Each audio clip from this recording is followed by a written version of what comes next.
I think I should learn how to control that background music. So here we are again with Dr. Megan Grace Beugger, and she's stepping in for Shantin. She's because he's got his son sick, and let's hope Uh, he gets better soon. That's I guess that's pretty scary uh, for a parent, right? yeah, it can be. Yeah. And I feel like there's so many sicknesses going on right now. Okay. Now the quality of video is much better. So Good. can you introduce yourself and Yeah. the huge audience we had to you? I'm Megan Grace Beugger. I'm a composer. I met Juan back at University of Buffalo. We did our graduate work. We both entered in 2010. Um, so Yeah. just a little background. I'm coming from Chicago now, and I originated in the Chicago suburbs. A lot of my background when I was young was really studied the piano and I studied horn. I was a very serious horn player, orchestral horn player. I started composing when I was really young, like 7 or 8. But the music when I was writing then wasn't I guess like my own music. It was really just a regurgitation of what was around me.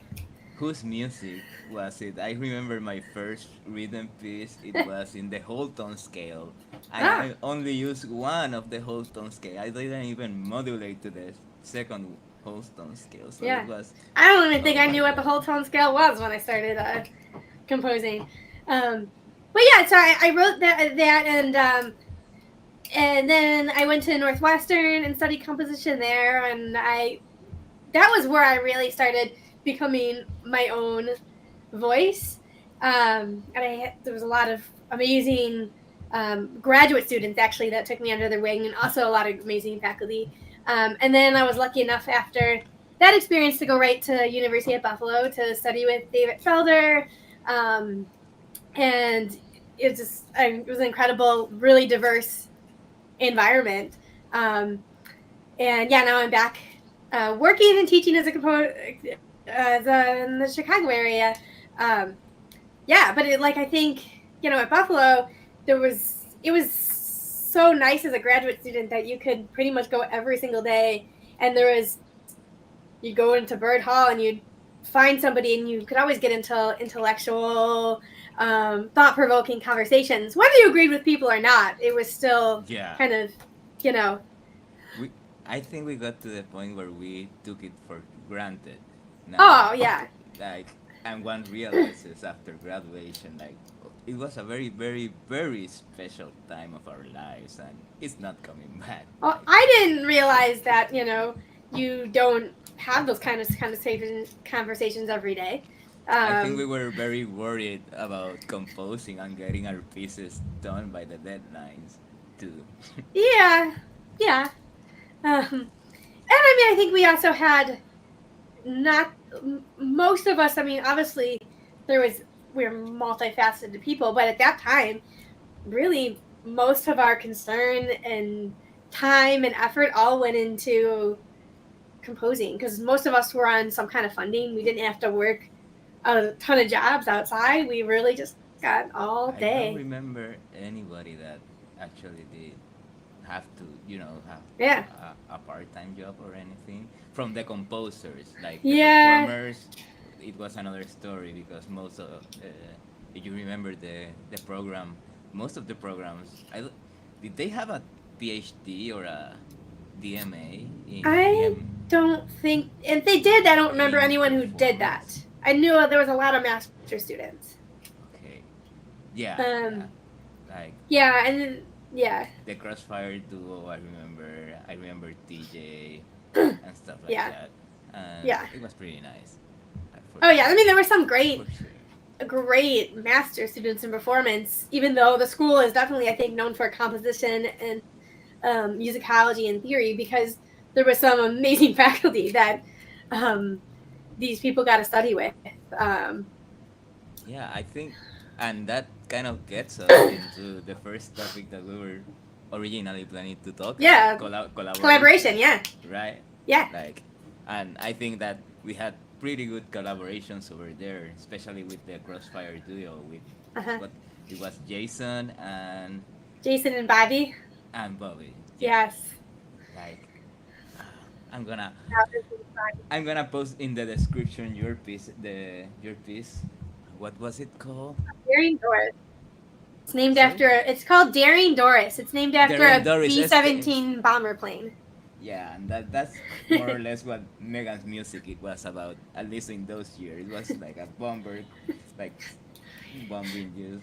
Yeah. Yeah, kind of. I mean, that's my only piece I do have about B-17 planes, bombing planes. But Well, you pretty much destroyed the instrument, yeah, right? yeah. And how was that collaboration for you?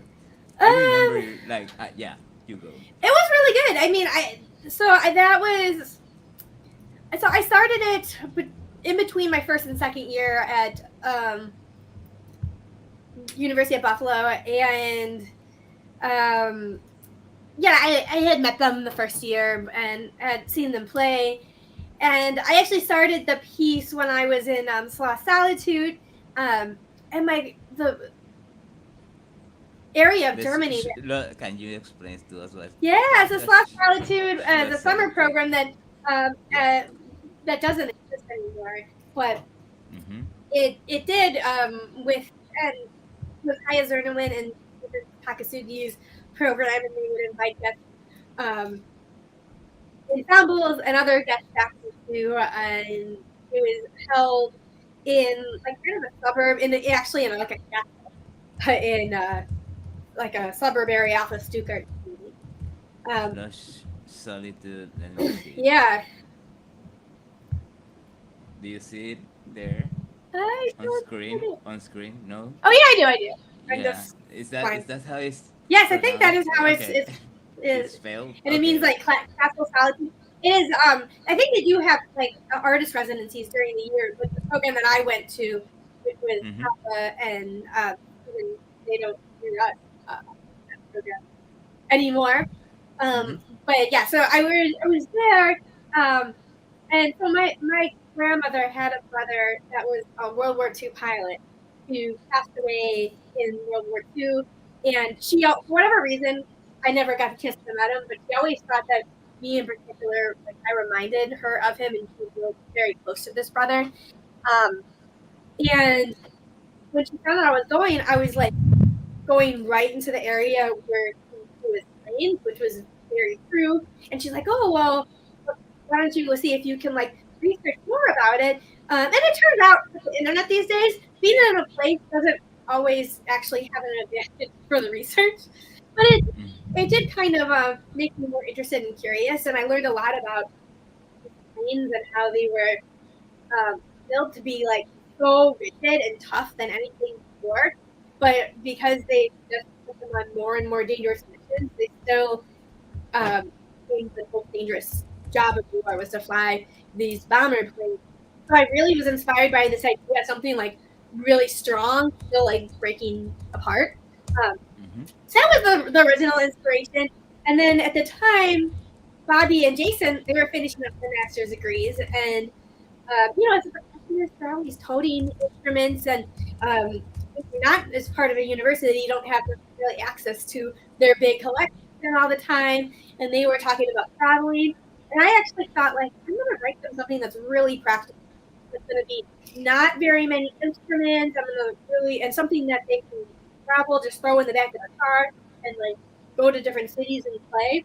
That was Mm-hmm. actually my initial reaction. I was just kind of going around, and I started loving the sound I was making on cardboard.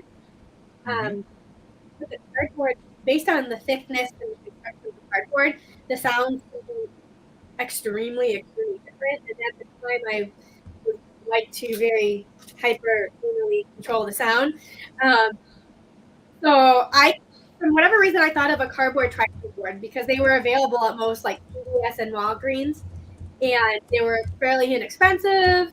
And you could get the same brand. And I thought it would be kind of the same, and they kind of self stood. I kind of liked that idea, so I started with that. Little did I know that actually there isn't a lot of quality control in those products. So even if you buy the same I cardboard, think that even less now. yeah, I But mean, yeah. because it's obviously like it's meant to just literally hold information for a panel. Like there's not a lot to it.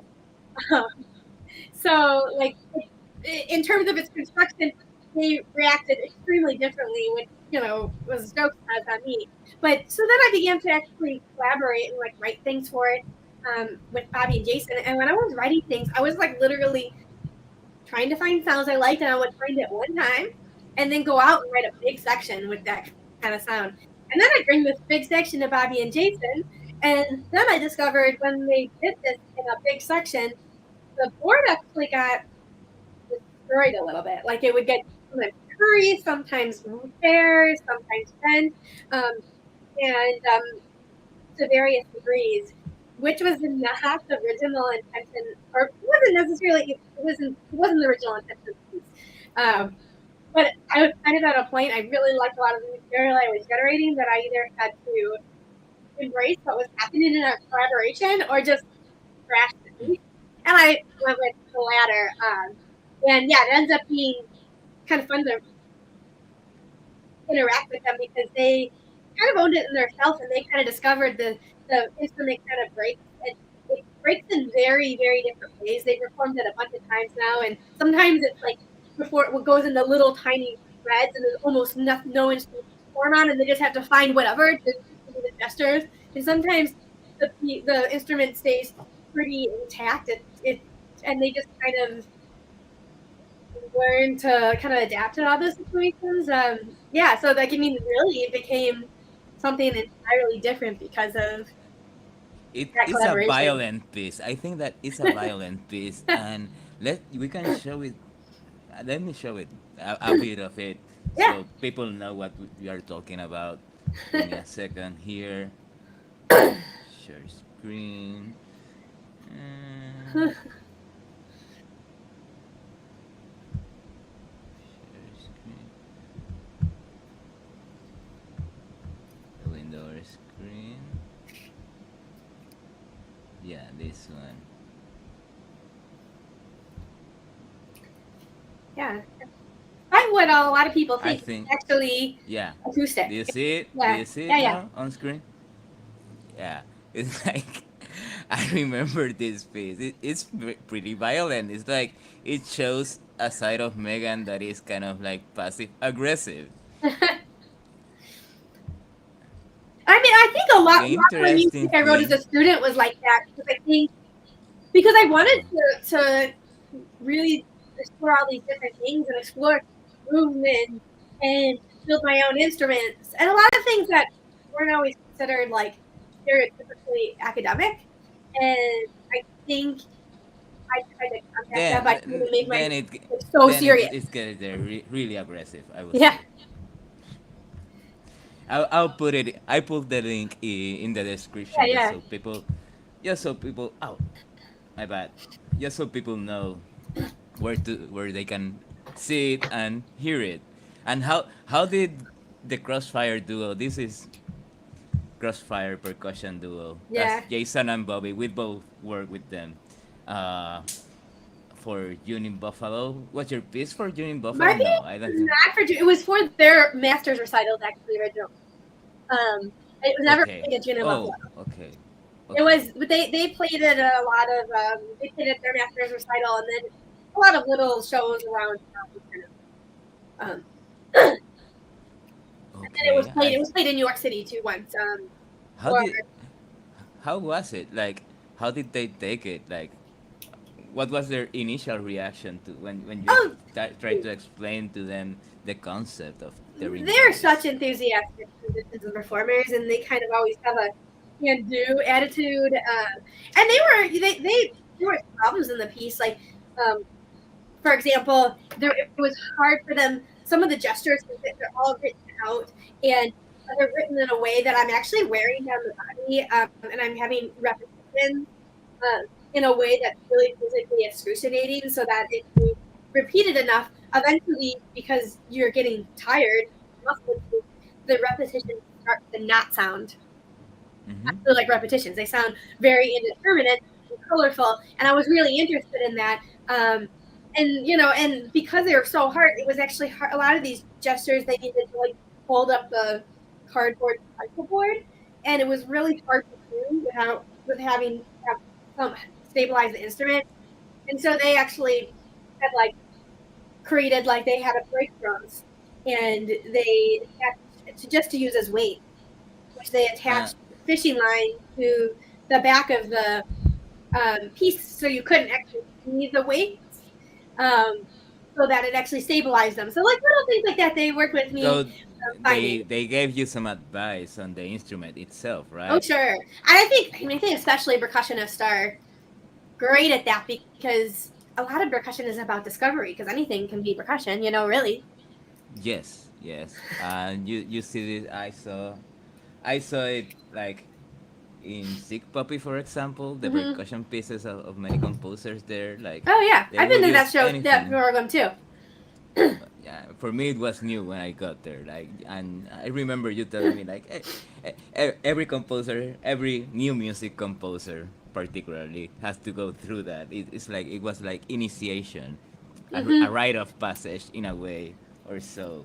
I remember when I worked with them for my percussion piece. They gave me a lot of tips on how to set up the instruments because, okay, it was my first percussion piece and I Yeah. tried using. Mm, What was the I setup of I your piece? Like, what was the right instrumentation? here.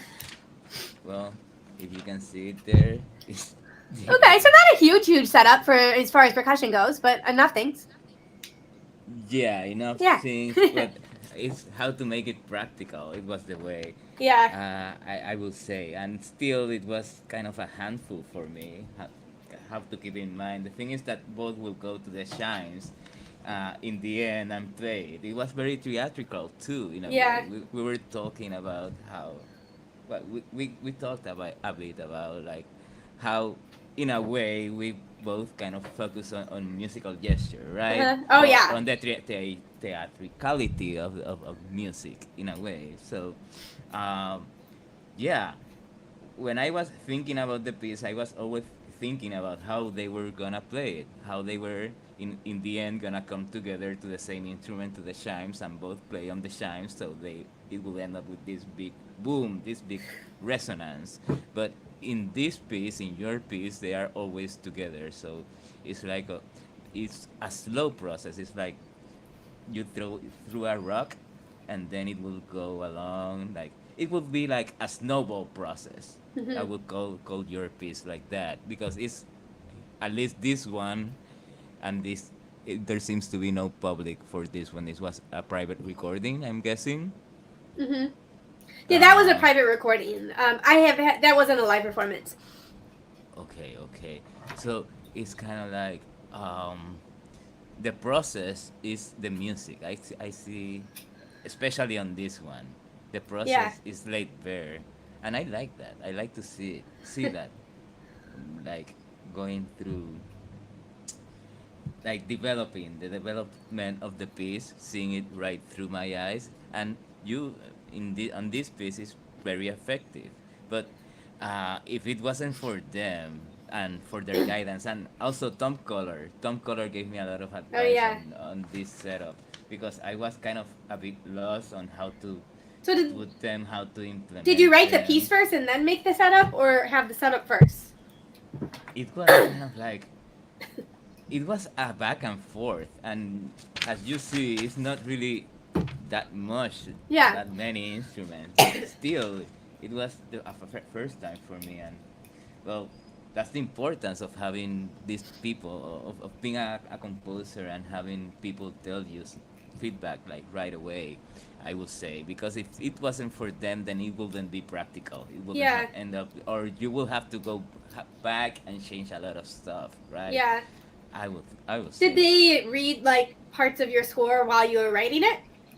yes, Yeah. For definitely. me too. Yeah, that was. For you, Yeah, that. I yeah, mean, it was a big. I mean, also because it kind of ended up making the form in a lot of ways because there were lots of sounds that I liked that could only be produced when the cardboard was at a certain state. Um, so like I had to if I wanted to include these sections with those kind of sounds, they had to be at the beginning of the piece. Because they just Yes. couldn't exist later on in the piece. So this kind of ended up being a fun challenge that Like the cardboard begins here, like it and yeah, cardboard wood, but then how it ends up is here, and yeah. then the timbral possibilities is kind of like they are very different. Like let's Hmm. listen to a bit. And once he has, yeah, like the mallet, it's not actually a mallet that Bobby's using. It's actually like What I see using it's a there. really thick. I think they use it for building like skyscrapers or something. But you can buy them at like Home Depot. They're like it's a really thick serrated dowel that's super heavy and it's pretty thick and it's all metal. So it really Yeah. just he has a little thin one that he uses too, but this one looks like it's the big guy. Was it Um, him that suggested that you use this? I know. I started with those. I brought them to the first rehearsal. I went to Home Depot and I found them and um, Okay. I So wanted this is for where it whatever reason starts. I didn't want to hit any instruments because I really wanted sustained sound and so I thought that I was gonna have one part be all serrated object. So he has like a serrated rhythm stick like that they use for little kid music classes, and then he has these metal dowels. I just kind of walked the aisles of Home Depot and found them, and then Jason has um, a bass bow, and then he also uses this like metal, like a real long, like maybe foot and There's a the half bow. ruler. There's the Yeah, bow. But and he also uses a it's metal not at the ruler. beginning. It's not at the beginning, right? Was I'm it? not sure. Like you can see, actually, his other hand has his other um, this ruler Oh in the yeah, hand. Yeah, and those were yeah, yeah, his yeah. too. I don't know how important like it ended up being. Like I thought originally like this serrated versus straight sounds was going to be like a really big thing in the piece. I think I maybe when I started working with them was much more interested in different things, but it Uh-huh. kind of started that way.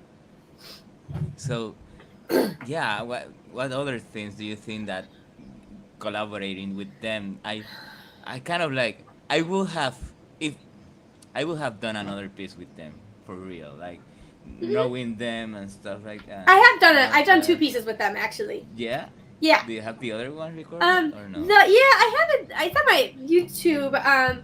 It was called, I believe.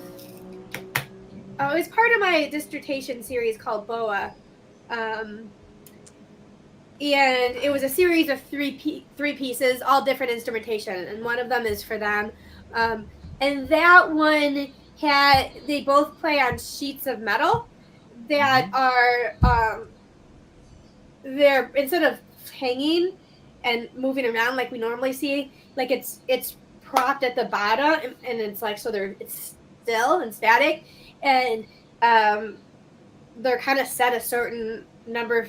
They're connected together, these two pieces, and then their mallet is physically connected to each other, so they're always kind of feeling tension or pressure from the other player. I wrote that was a part of my dissertation. So, What did I?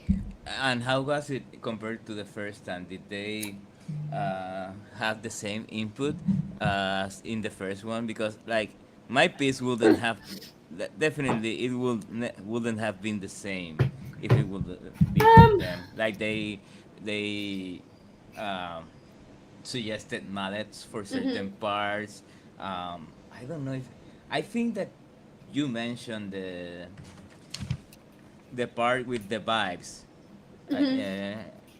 when it was played back in Johnny Buffalo like 10 years ago or 12 years ago, it was the slow part, but for Mhm. that part it's like they were the ones that guided me with the mallets, for example, because you can read books. Actually, I was writing for percussion earlier today, and you could read this, for example, or you could Yeah, I read have that book on this my shelf too. Yeah. for Yeah. example, but it's all theory and Oh really, yeah. yeah, like it kind of guides you in a way, but I wanna say, but it's so different when you Yeah. get to the performers. I Like, mean, I definitely think Daring Doors maybe has their personality in it more so than mm-hmm. my piece for the dissertation. It was called Boa. I believe the subtitle of that one was Constriction. Um, Constriction. Let me see. I had a much more stable instrument, and I think the instrument was basically designed on their own before they interacted with it. Um, but But I think because that throughout your years in Buffalo, like you began constructing more and more of your instruments, right? yeah, I Or mean, I think us, I became more an comfortable inventor, an inventor, you will for say. sure with But for it. some pieces, uh huh. Yeah, I think I feel like I became more comfortable writing instruments. And I think beforehand, I think my hesitation was if I made my instrument that it would be difficult for another player to perform the piece. Um, Mm-hmm. Mm-hmm. but then I kind of realized, unfortunately, in contemporary music, not that second performances never happen, but not a lot. You know, a lot of It's times it's there's kind of a one and done type of thing. yes. That's Yeah, why I was telling you that, or we were discussing like you appreciate more live performances, but I was saying back to you that recordings are really important, especially for our music, because it's especially most of them are one-offs, right? yeah. So So I'm it's kind of looking at my like thing. The name is actually Infraction. infraction. Infraction is that title. Okay, I okay, here don't you go. remember my There's title pieces. um, yeah. So yeah, yeah, that okay, one. yeah, you got this one here. So yeah, like a lot of it was kind of rehearsals was about how they would interact because the parts were so entwingled because they were like physically their mouths were physically connected. This kind Um, of this reminds me of the an academic one because they are all connected, yeah, but this is a back and forth. This this is is the back and forth. this really embodies the duo dynamic. Yeah, Okay, I will have to yeah, go but I through think with once I this. kind of you know, then I kind of got to the point where I wasn't going to write a piece just so it could potentially be practical for a second performance that very likely, unfortunately, would never happen or by a second performer. That would. And the times I have had only a couple pieces that have had multiple performers on them. Most of them that have had multiple performances have all been by the same performer. So I think I became Like liaison, I've seen. liaison. Yep. Daring Doris has had a lot of performances actually, but all by Crossfires. I think some of my earlier pieces have had a multiple performers. Yeah, but I haven't had a piece in a while that has had two different performers completely. But I think that Um, that takes us to that subject, the subject of the recording, how composition survives in in recorded form mostly, or well, uh-huh. I would say a lot of composers that write new music, like we when we were younger, we hoped that it would get multiple performance around the globe and all Oh of yeah. that. But in the end, it's like I think that that's why our old teacher Felder like insisted so much on having good recordings Mhm. of the piece and like on the recording because um, and this comes from in a way from Stockhausen. I was really huge on Stockhausen back then when we were in Buffalo. We Mhm. can talk about musical time and in a bit, Mhm. but yeah, how okay we write the score. You write your type of score, very idiosyncratic, Mhm. very every different systems for different pieces, let's say, Mhm. especially for you. But in the Mhm. end, I think that our pieces, how they survive, is in the recordings. if it weren't for the recordings, they will be throwaways. It would I mean, be yeah, and dead what is paper a in the end. score is so abstract. It's really just a bunch of symbols that represent sounds Yeah. that later have to be interpreted by a musician. If you were to give, your score to most people that aren't like high level musicians, it would really mean nothing to them.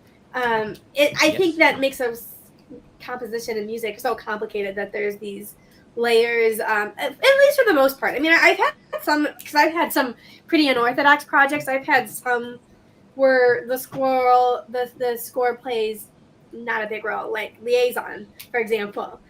Um, I've never seen the score for that one. I I, don't I show would the be. score a ton Oh, okay. because I mean Why? I don't there's no reason I'm not like offended of the score or anything like that. Like people are welcome to see it. It's just that the piece is written for a dancer choreographer, and it has a contraption built and it's attached to various parts of her body. Okay, So we can show it. yeah, so that essentially So the audience sees what we're talking about. yeah, as she moves, it strings it bows That's a strings good inside the part. piano. Yeah. Um. Yeah, what does it mean? Like, what would be the point of only seeing the score to that, right? Yeah. Well, actually, when If you don't see, actually, what would be if you are only listening to the piece, you will be missing, like, mm, the point. You will be oh missing yeah, more than half. It's not that you're missing half the piece; it's that you're missing the piece oh yeah, I on totally itself. agree. I would never ever submit this to anything that wouldn't allow me to put a video. It wouldn't make any sense. Um. But when this piece premiered, actually, there was no score. It premiered before the score was even started. I mean, I have a lot of notes scribbled to myself about the form. I mean, it was a set piece. Like, it I mean, sometimes the instrument reacts a little bit differently. So I think every performance is different. But, the intention and the movements, are desired to be, the tenth is at least the same. But I will say this, yeah, before you continue, this will Mm-hmm. be in contrast to the electric guitar piece that you showed me, that Uh-huh. it has a feeling of theme and variations. It really does. But this one, it feels more like through compose and very sectional, very beautifully Yeah. panel sections, you might say. But Yeah. in the score, if you see it, you wouldn't get any of that. So I would say that your writing really reflects this aspect of composition. Yeah. I mean, and to be honest, like, and people will ask about the score. And I think the interesting thing about my score is I do have a technical page that talks all about the setup, and the technical aspect of creating it. And I think that is very interesting, and that's very useful. I mean, Mm-hmm. it's very useful having even when I set up my piece, because it's very specific. Um, Mm-hmm. And besides that, though, I do have a score that actually puts motion to motion, for the whole piece. Melanie Mm-hmm. has literally, I think I maybe has glanced at the store. She has no relationship with the score. Um, No. I taught her movement by So, movement. oh, the score was for yourself then. This is more Well, interesting not that I really said. for myself, actually. It was Did you be- remember the whole of the movements?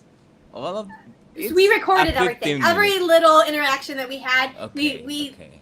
had hours and hours of recorded footage, and we worked on hand, and when we were working and so we actually co-authored the piece, and everything we did, every kind of experiment we had recorded. So there was that documentation, and that was a lot of how we remember what we were doing. We had to go back into video footage. I had a lot of scribbled notes, so I could it was enough for me to remember everything, Mm-hmm. but it probably wasn't enough for anybody to understand at all, which is actually kind of how I work a lot of times in my initial writing.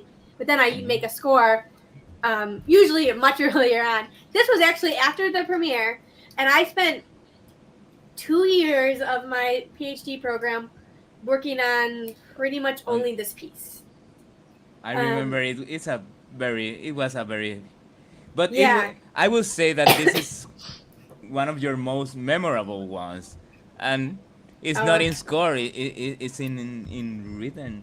It's in recorded. oh yeah, It's in recording media. How and it survived. How it will survive.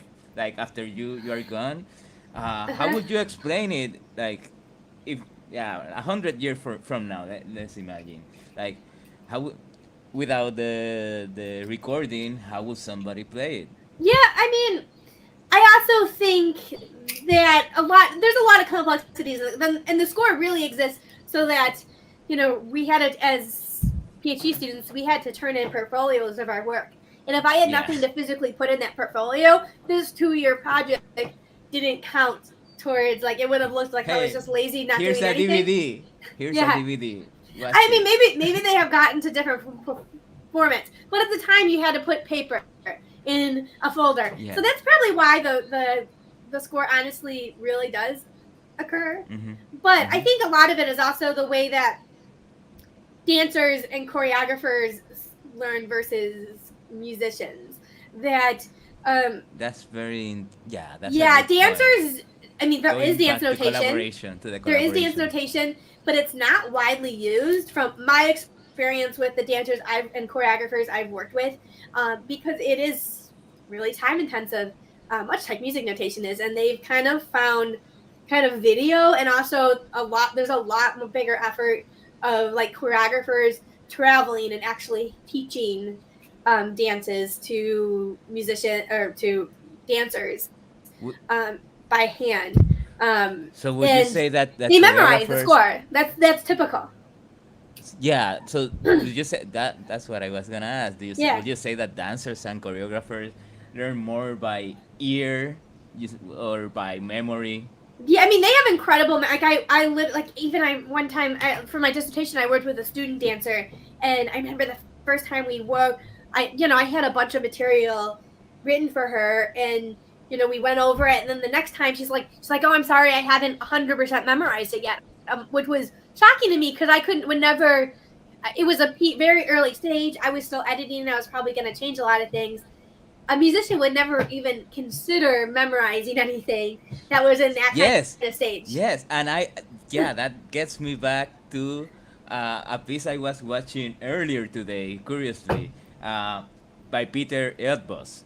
Okay. You remember? He was very, he was kind of like in the middle, not so conservative, not so innovative, but yeah, it was a concerto for violin, Mm-hmm. and you see most concertists, most soloists, they have to memorize Mm-hmm. classical concerti, right? Yeah. Like if you're gonna play a Rachmaninoff concerto, or if you're gonna play a Mozart concerto, you will most likely memorize it as a musician. Mm-hmm. Uh, but this woman, even if she, you could see it, like she was really into the score and stuff, like she was Uh-huh. really into the music, but still she needed the score. She didn't memorize it. So even if musicians, even if performers are into new Uh-huh. music, like they still won't memorize Oh no. being in the place of a I've soloist suggested it to of an performers orchestra. before, and they're Hmm. so intimidated they wouldn't even try it. And it's yeah. So like I mean, Why literally do you early in the think? Because process. of intimidation, do you think they see it as complex? Too complex? Um, Is new music too complex? Would I you don't know say? if it. I think it was. Because memory works the same in Yeah. my. I mean, I think I was already asking them to do so many things that they haven't done before, and it was already they already had to be very vulnerable on stage, and kind of in new music. Like I can't remember the last. I mean, I go to a lot of new music concerts, and there's always scores. People are always looking at Yes. scores. It's like a crutch, and I think that was just like one thing too many, and I think they were they have never like really attempted. So some kind of mention, oh, it would be great to score, because a lot of times actually the physical score in my pieces does get in the way of seeing the piece. Mm-hmm. Um, and sometimes I've had like Daring Doors, for example, because they're always kind of going like this, playing like an cardboard board. I actually just printed it out on a massive poster really large and they have it on the floor. Yeah. And it was a great solution, but it was a solution that worked for like one piece. Yeah, not for everyone, You but know, and not even for all my that's a pieces. that's something to keep in mind. How we learn, how we absorb knowledge, how we absorb pieces, Yeah. because performers kind of like they draw a line. They draw a line between new music, especially avant-garde music, and I mentioned Peter Yotbus. Uh-huh. Now, so that people know his name is on screen. Mentioned him because he's not so avant-garde. His music is not so daring. He's not so innovative. So, Mhm. but still, you have this soloist that is into his music and will still have to use the score. She will Mhm. learn it. Is there a natural, natural? I will have to put quotes on that. Quote unquote. Is there a natural resistance toward new music? Would you say I don't know. I mean, from the I part think of performers? if you think about tonal music, I think it's a system that musicians like fairly early on in their musical life can like understand and hear, and I think that understanding kind of makes maybe memory easier um, Mm-hmm. than something where someone's just reinventing. But yeah, there is a resistance, and I I can. often will complain. Sorry, Oh, sorry that's to right. interrupt you, but I cannot see you. Oh, Like you can't. you froze. Is it better? Let me see. Now, Okay. now. Okay, now. Yeah. Yeah. But yeah, oftentimes I feel like because my work asks players to oftentimes be physically present and sometimes uncomfortable and sometimes actually express like things like fatigue and um, things not being perfected, which is really contrary to how classical musicians are trained, you know. You're um, describing your music as being sadistic toward the performer. It's not sadistic. I mean, because I think I come so as a horn player, Yes. which is an instrument that's pretty impossible to be perfected. Like even at the highest level, if you listen, there's like little articulations that aren't perfect. There's baffled notes, like even from incredible performances. And I think for me, like instead of like fighting it, I kind of showcase it as something beautiful because it's humanistic. Um, and that becomes part of my work. But it's hard to You said a word there very, very important. It's an art. It's not a yeah. sport. I mean, And a lot of artists forget this. uh-huh, Not even musicians. Like, inte- they go. We were discussing academia. We've uh-huh, been discussing uh-huh. academia, and in academia, you kind of lose that Mm-hmm. in many ways. Like, you go down the intellectual route, and you forget about the humanist. The real. What's the point of art? Like, Uh-huh. well, let's start with the human. Let's start with the humanistic aspect first of all. Yeah, that's where. If we're gonna start discussing art, let's throw all of this intellectual BS on to the side, and let's talk about the human, because that's where it all starts and where it all ends. Yeah, I Yeah, mean, a lot of times, definitely. especially my earlier, because I love notation, people would throw me in the camp of like new complexity, which I think my music New couldn't be further complexity. from because Brian I think Ferry? No, what? No, no, I no. think we may, maybe some of the maybe some of those scores and my scores are beautiful to look at. That's about the only similarity because I think Yeah. um, new complexity is a lot about control and wanting really to get specific things. But my music is often, especially, is often about losing control, not only my control, but the performer as well, and kind of seeing beauty around what is like actually just real and authentic. But that's hard. That's so uncomfortable for players because that's not what they're used to and trained to do. Like I'm a trained musician. You're trained to be perfect and showcase that perfectionism. And they're so uncomfortable with that. And so I find oftentimes people like to talk about my music um, Yes, yes. more than they like to play it, To or play it. maybe not like to play it, or more than they're brave enough to play it. Maybe I don't know. Hmm. Yeah. Uh, it's like, well, sometimes in academia, what is lost? That humanistic aspect, that uh, kind of transgression of limits Hmm. in the end. Like, and that's what your music and most, well, not most music, but a lot of new music, if we're gonna use an Hmm. umbrella term, tries and do. We are trying to find new ways of expression, new ways of uh, Hmm. doing something with sound, of organizing sound, of writing down sound in notation wise, right? Hmm. We sometimes have to come up with a lot of symbols and stuff like Hmm. that. Um, and for the musician, for the intellectually trained musician, especially for academia, for academically minded folks, like we used to be or we are Uh-huh. in the end, it's like it's really uncomfortable. You don't want to show that to the world. You want to show Hmm. that you are an intellectual. You want to show that you are in control of your craft. You want to Hmm. show that your art is like your own. That you are the best musician there is out there. And like when you are transgressing, when you are going through new territory or uh, mindfully, you have to take risk and be willing to take those risks.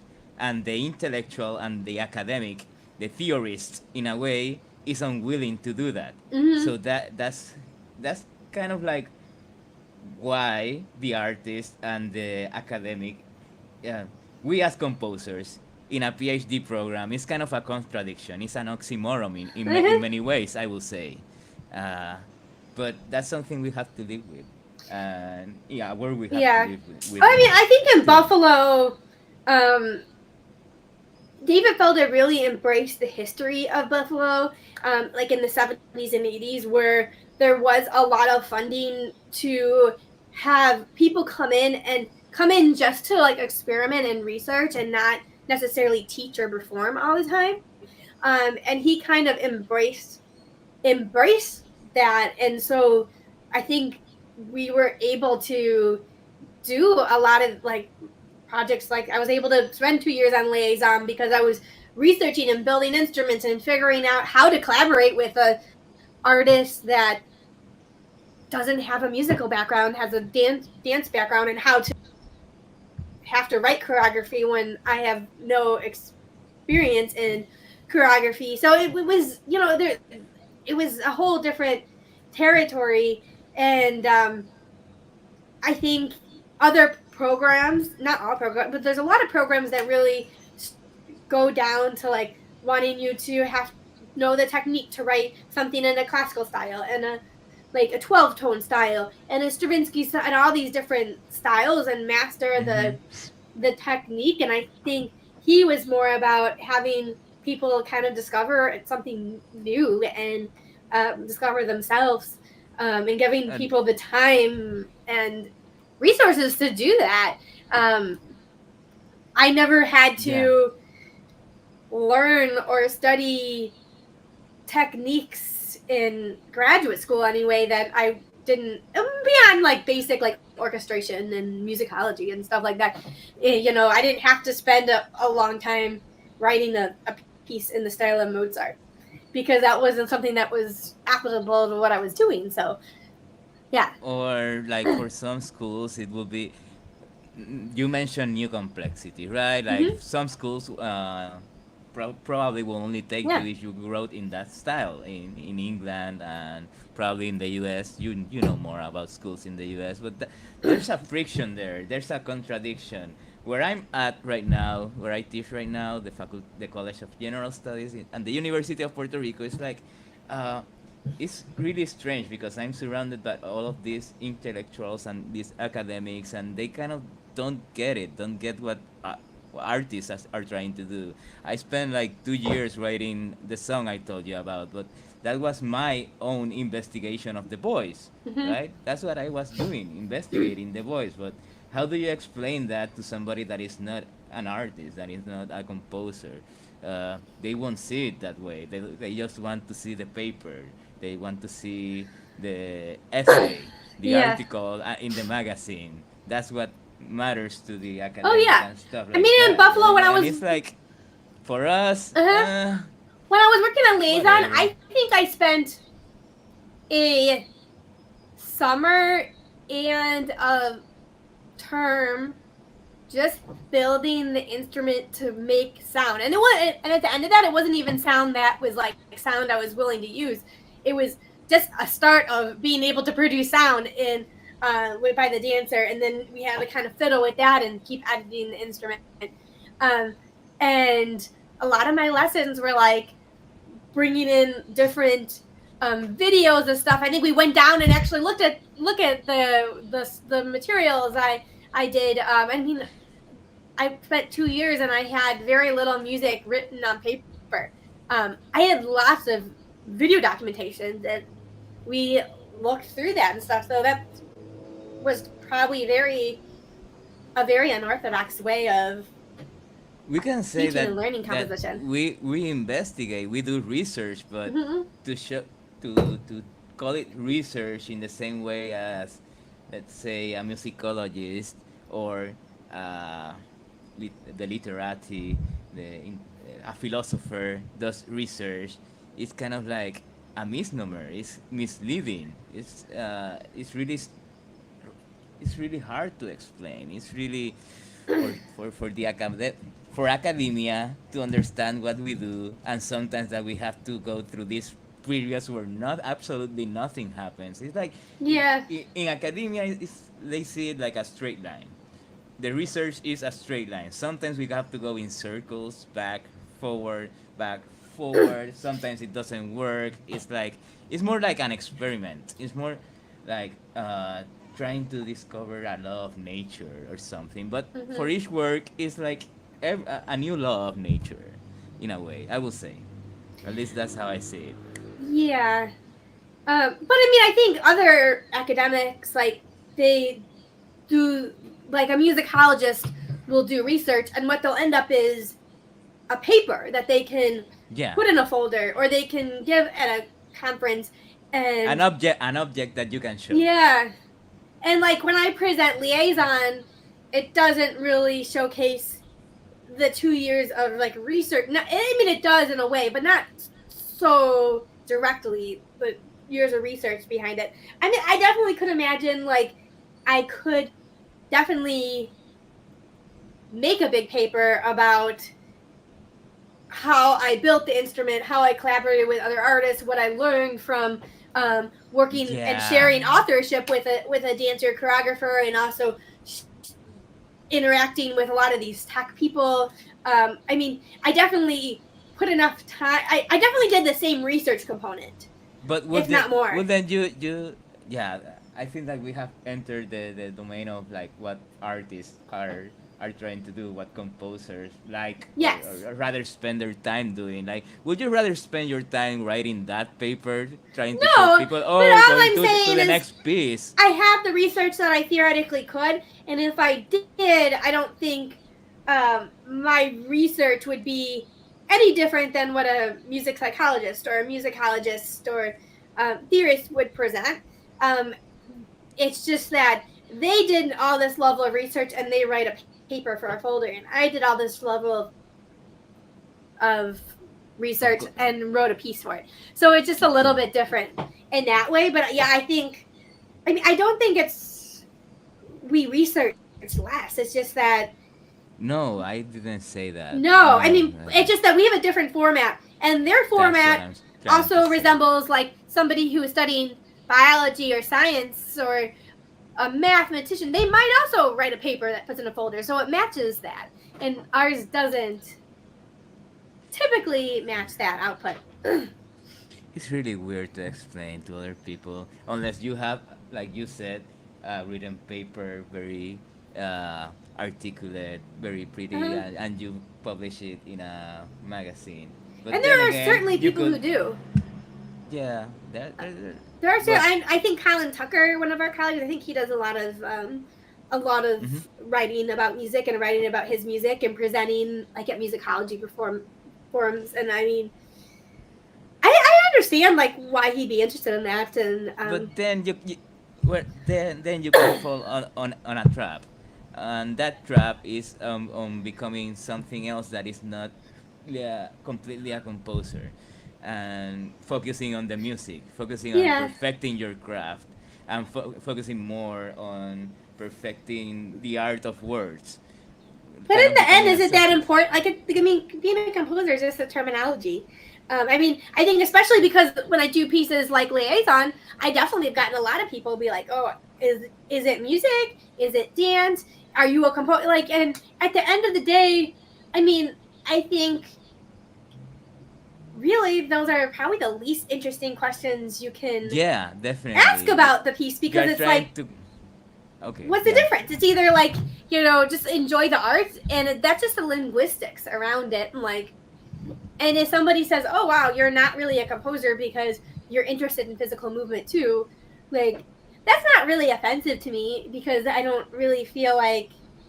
I mean, what does that mean to be a composer? I mean, it's just their version of the terminology. I mean, I consider myself a composer because I my strongest background. I have background in other arts too, but my strongest background is in music, and I Mm-hmm. have a PhD in music composition. But like, do I think I'm an artist overall? Yeah, I think Yeah. artist is maybe more Yeah. encompassing of what I do, Yes. but I it's generic. definitely agree, Yeah. and I think that that's a worldview, a cosmovision that we should maintain, and that the intellectual aspect may try and erase because it's trying to categorize everything Uh huh. into something to compartmentalize. Let's say, Yeah. Do it's something people that, try to uh huh. categorize your work? Well, yeah, right. What do you mean? How, Like, to do they try to categorize? categorize it as being in a certain like school or a certain way or? What I always get is that is it sounds like or uh, music from a horror movie. Don't you Yeah, get that? I've It's gotten it like too. really, really general, really Especially on from people who don't know anything about music. exactly, and well, even people that know about music, it's like, oh, there's a lot of dissonance. It's a lot of it's new music, whatever, and they disregard it completely. Like, but Yeah. in the end, it's like, okay, there's consonances there. Is that you don't take the time? You already made a decision. Mhm. You've already judged the piece. You prejudge the piece, like literally. Mhm. Uh, I don't know. We've ended here talking about the perception of new music and Well, the yeah, and perception of categorization. Yeah. categorization and what is Yeah. music. It kind of continues in a way the conversation I was having with Shantin Pang a few weeks back.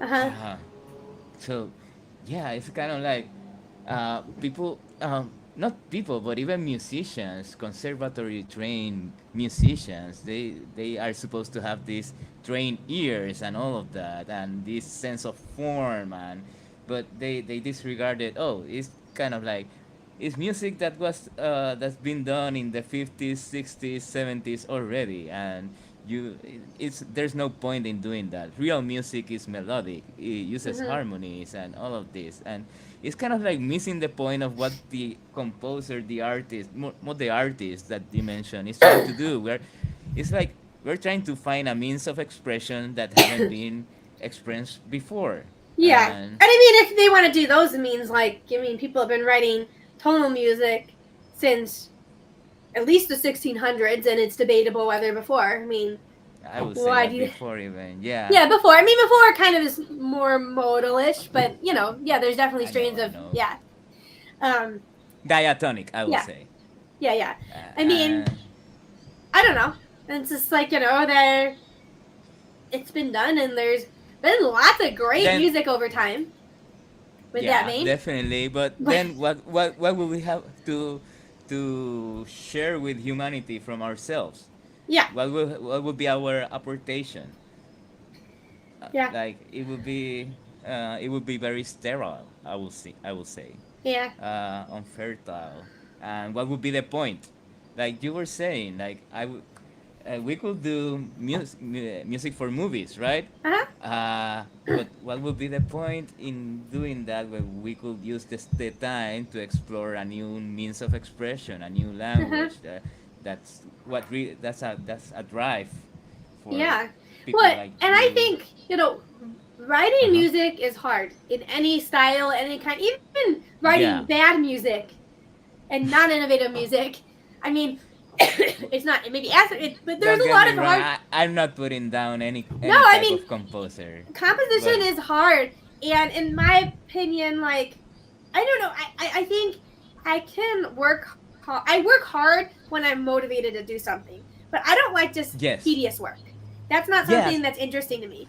And I feel like if I were to write a tonal piece, it'd be a lot of tedious work and still a lot of typesetting, a lot of analyzing, a lot of, and it's just like that. I can instead just go and listen to uh, Beethoven Late String Quartet or something, and that's a great piece of tonal music, and I don't have to write it. yeah. So I don't know. That I think, How do you top that? yeah. I How do mean, you top and like, why would I Beethoven? want? I don't know. Why would I want to in a way? Because like, I don't know. It's just I think the only all the reasons that there could be to tap it, in my opinion, would be very kind of vain, like self-promoting reasons that I want to all the attention to be about me, um, because I don't because there's lots of great music out there, and there's no offense to it, but like, and if people are happy writing in that style, that's they're happy and that's Yeah, great for them. I just can't great for imagine them. wanting to put that much of work into something that somebody else could That is do. supposed. Yeah, Yeah. exactly. It's about means of expression. It's about expressing your individuality. It's about the individual. In the end, I would say it has a Yeah. lot to do with that, and it's kind of like even, and this kind of takes us to another thing, and we are kind of passing the hour, so Yeah. kind of some clothing Yeah, definitely. thoughts, but um, yeah, it's like what was I going to say? Like, it's the individual. It's the individual. You have to express yourself as an individual, Mhm. and what would be the point if somebody else has done it? It's part of your progression as a human being. Mhm. In the end, it's Mhm. the human thing to do. Like, why would I wanna do this? Spend time doing this if another person has done it Oh yeah. already and done it 1,000 times better than I could ever do it. Uh huh. Um, yeah, And that's in my head, that there are a lot of things that I'm interested in as a composer personally, and I feel like a lot of the things that I'm interested in, there isn't the music there that I can just go and enjoy, and there experiences that I, as an audience member, want to hear.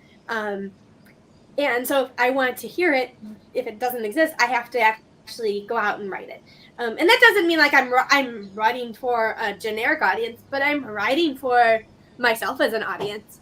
Um, and well. Who else can you write for? no, I mean, but I do think like I do think yeah that if I don't write the music I'm writing, I don't think anyone else really will.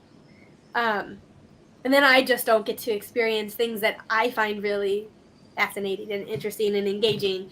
Um, yeah. Uh, and that's what will end up as being memorable, what you leave behind in the end. Like, why would you like to leave something behind that somebody has done better or somebody can do better, etc., Hmm. etc. In the end, it's a lot of yeah, but that's okay. I think we've discussed enough of what it Yeah, means to definitely. write a composer nowadays and being idiosyncratic. If there are any younger composers out there, don't get unmotivated like by listening to another people's music being better or being more Oh promoted than yeah. yours. It's like the point of this is finding your ways in which you can Oh, for express sure. yourself. Like, this is a lifelong journey. You Yeah. get better at it, and all of that. And I But mean, for me, the piece that I first, it was actually another collaborative project, but the piece where I first like wrote, where I was Megan, it was the piece where I didn't really even know if I wanted to be a composer anymore. And I just, because of that, I just really didn't care what people mm-hmm. thought about it and what I was supposed to be doing and comments my teachers might make. And that was the best gift.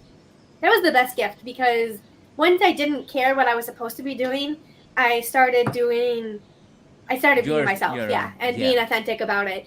And it became such an exciting, adventure. And I think that's kind of the best place to get to as a young composer, like trying to write, stop writing for your teachers or for your audience member or for some famous musician that you think needs to be written a certain way.